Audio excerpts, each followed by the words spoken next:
Hello friends, welcome back to my channel. আজ আমি আপনাদের সাথে শেয়ার করতে যাচ্ছি অসম্ভব মজাদার দেশি হাঁস রান্নার রেসিপি। তো চলুন তাহলে দেখে নেই এর সম্পূর্ণ প্রস্তুত প্রণালী।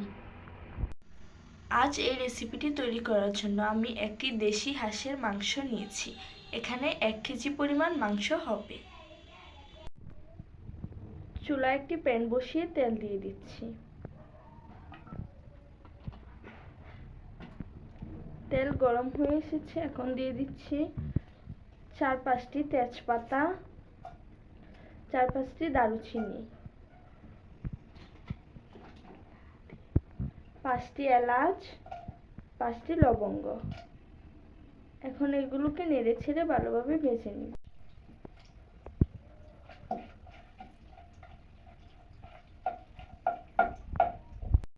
এগুলো একটু ভেজে নেওয়ার পর এখন দিয়ে দিচ্ছি 5-6টি পেঁয়াজ কুচি করে।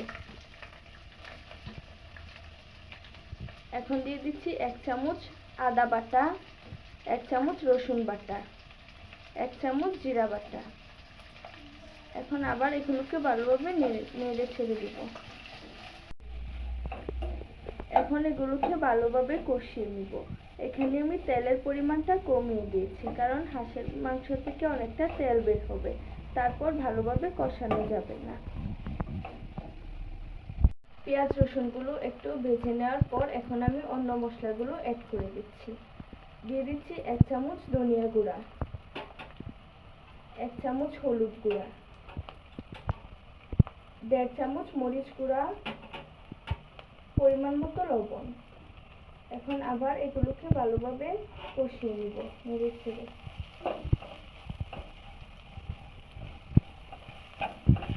পেঁয়াজের সাথে মশলাগুলো ভালোভাবে মিশিয়ে নিচ্ছি। মশলাগুলোকে কষিয়ে নেওয়ার পর এখন আমি মাংসটা দিয়ে দিচ্ছি। মাংসটা আবার ভালোভাবে ভেজে নিব। এখন আমি আর মাংসতে পানি অ্যাড করব না। কিছুক্ষণ ঝাল করে নেওয়ার পর মাংস থেকে অনেকটা তেল ও পানি বের হবে। কিছুক্ষণ ঝাল করে নেওয়ার পর মাংস থেকে অনেকটা তেল ও পানি বের হয়েছে। এখন এর মাঝেই মাংসটাকে কষিয়ে নিব। এখন ঢাকনা দিয়ে ঢেকে দিচ্ছি। এখন ঢাকনা খুলে এটাকে আবার ভালোভাবে নেড়ে ছেড়ে দিব। চুলার আঁচ মিডিয়াম লোতে রেখে হাঁসটাকে ভালোভাবে কষাতে হবে, তবে এর বাড়তি গন্ধটা চলে যাবে। অনেকেই হাঁসের এই বাড়তি গন্ধের কারণে হাঁস খেতে চায় না।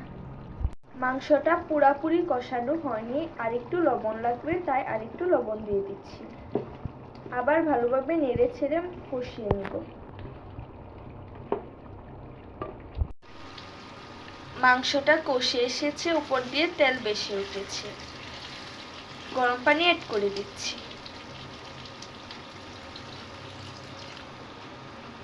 এবার ভালোভাবে নেড়ে ছেড়ে ঢাকনা দিয়ে ঢেকে আবার কিছুক্ষণ জাল করে নেব। তরকারিটা হয়ে এসেছে, এবার দিয়ে দিচ্ছি গরম মশলার গুঁড়া। এবার আবার ভালোভাবে নেড়ে ছেড়ে কিছুক্ষণ পর নামিয়ে নিব। এই তো হয়ে গেল মজাদার হাঁসের মাংস রান্নার রেসিপিটি ভালো লাগলে অবশ্যই আমাদের চ্যানেল সাবস্ক্রাইব করবেন এবং পেজ ফলো করবেন। সবাই ভালো থাকবেন, সুস্থ থাকবেন। আল্লাহ হাফেজ।